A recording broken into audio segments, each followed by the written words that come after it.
الرحمن الرحيم. هنعمل مع بعض النهارده اسكالوب شامبينيون بطريقه سهله خالص. انا هقول بسم الله على طول في الوصفه. عندي هنا عصره ليمونه كبيره. على فكره الشامبينيون ده نوع من انواع الفطر اللي هو المشروم. عليهم معلقه كمان كبيره مستردة او خردل.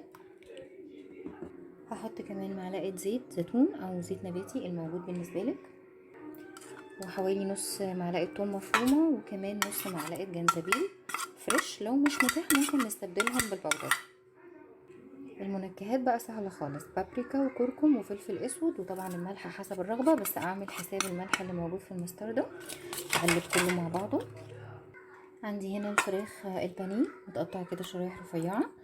هحطها في التتبيله. لو انتي مستعجله عليها ممكن تشتغلي فيها كده بعد نص ساعه، بس انا هسيبها بالنسبه لي كده ساعتين 3.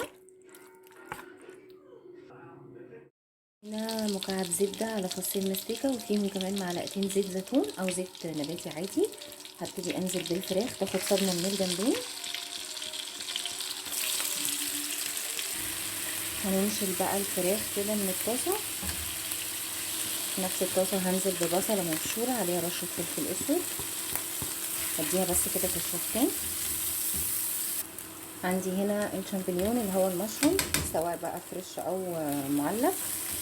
هنزل بيه كده على البصله ياخد تشويحه مع بعض. عايزه اقول لكم الروايح بجد تحفه، ولسه الاكل اصلا ما خلصتش. هحط كمان فصين توم مفرومين برضو يتشوحوا مع بعض كده. هحط كمان معلقه مستردة ومعلقه اكل دقيق. هقلبهم كده بس لحد الدقيق عندي ما يختفي. هنزل بنص كوبايه ميه، وهكمل باقي الكوبايه بنص كوبايه لبن. كده الصوص عندي جاهز.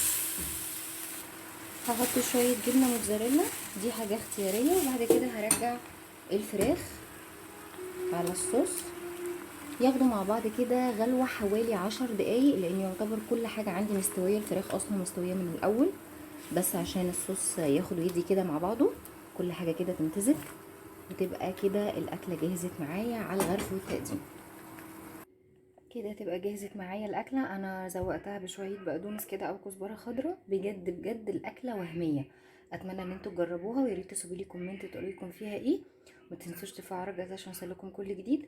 ولو عجبك الفيديو لايك وسبسكرايب وشير، وان شاء الله هنزل لكم بوصفات تانية جديده.